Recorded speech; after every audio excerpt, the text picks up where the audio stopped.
बिहार भौगोलिक रूप से मौसम परिवर्तन के दौर से गुजर रहा है। मॉनसून दगा दे रहा है, धान की रोपनी पिछड़ रही है, किसान परेशान है, तो वहीं दूसरी तरफ बिहार राजनीतिक रूप से भी मौसम परिवर्तन के दौर से गुजर रहा है। भाजपा के राष्ट्रीय अध्यक्ष नितिन नवीन के राज्यसभा सांसद बनने के बाद खाली हुई बांकीपुर विधानसभा सीट पर होने वाला उपचुनाव को लेकर जोड़-तोड़ शुरू हो गई है। सरकार के बहुमत पर इसके नतीजे का कोई असर तो नहीं पड़ेगा, लेकिन इसका राजनीतिक संदेश बिहार की राजनीति की दिशा तय कर सकता है। इसका प्रभाव सत्ता पक्ष के साथ ही विपक्ष की राजनीति पर भी पड़ेगा, क्योंकि अब तक दूसरों के लिए रणनीति तैयार करने वाले जनसुराज के प्रशांत किशोर यानी पीके पहली बार स्वयं मैदान में है। राजद ने भी अपना प्रत्याशी घोषित कर दिया है और कांग्रेस को राहुल गांधी की विदेश यात्रा से लौटने का इंतजार है। राजनीतिक मौसम परिवर्तन के दूसरे बड़े शिकार प्रशांत किशोर हैं। चुनावी जीत का गुरु ज्ञान बांटने वाले प्रशांत किशोर खुद अपनी जीत के लिए यहां वहां झोली फैलाकर मदद की गुहार लगा रहे हैं। उनका दावा है कि उन्होंने चुनाव में जीत दिलाकर कई मुख्यमंत्री बनाए हैं, तो अब सिर्फ एक सीट पर जीत के लिए याचना क्यों कर रहे हैं? याचना भी किससे कर रहे हैं?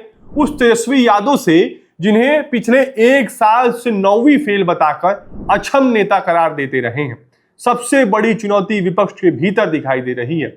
विधानसभा चुनाव में जनसुराज की शिकस्त के बाद पीके ने मैदान नहीं छोड़ा और स्वयं को मुख्य विपक्षी चेहरे के रूप में स्थापित करने का प्रयास कर रहे हैं। बांकीपुर से चुनाव लड़ने की घोषणा के साथ ही उन्होंने महागठबंधन से समर्थन भी मांगा, लेकिन राजद ने प्रस्ताव स्वीकार नहीं किया। जाहिर है कि राजद तेजस्वी के समानांतर किसी को मजबूत नहीं होना देखना चाहती है। राजद के नेताओं का मानना है कि तेजस्वी यादव की मजबूरी है कि यदि राजद जनसुराज का समर्थन करती है तो पीके की राजनीतिक स्वीकार्यता बढ़ जाएगी और वोट बैंक के बिखराव का भी खतरा हो जाएगा। ऐसे में राजद को क्या मिलेगा? हालांकि हालात बता रहे हैं कि प्रत्याशी उतारकर भी राजद को मुसीबत से मुक्ति नहीं मिलने जा रही है। अब विपक्षी ताकत का आकलन वोटों की संख्या से भी होगा। पीके को यदि राजद से ज्यादा वोट आ गए तो तेजस्वी का तिलिस्म टूट सकता है। यही प्रशांत किशोर 2025 में कहते थे कि तेजस्वी यादव को राजनीति की कोई समझ नहीं है। उन्होंने चुनौती दी थी कि तेजस्वी भले ही 10-15 दिन की ट्यूशन ले ले, लेकिन कैमरे के सामने बिना कागज देखे समाजवाद पर सिर्फ 5 मिनट तक बोल कर दिखाए। वे तेजस्वी की योग्यता पर हमेशा सवाल उठाते रहे हैं। अब उन्हें उसी तेजस्वी और महागठबंधन की जरूरत क्यों आन पड़ी है? क्योंकि वो किसी भी तरह से जीत का खाता खोलने के लिए तरस रहे हैं। उसूलों की राजनीति का दावा करने वाले प्रशांत किशोर क्या अब समझौतावादी हो गए हैं?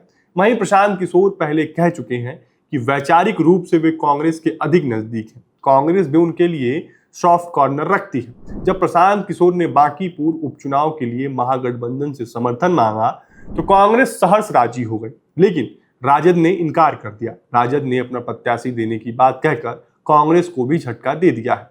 इस मुद्दे पर अब तो कांग्रेस और राजद में भी आपसी झगड़े की नौबत आ गई है।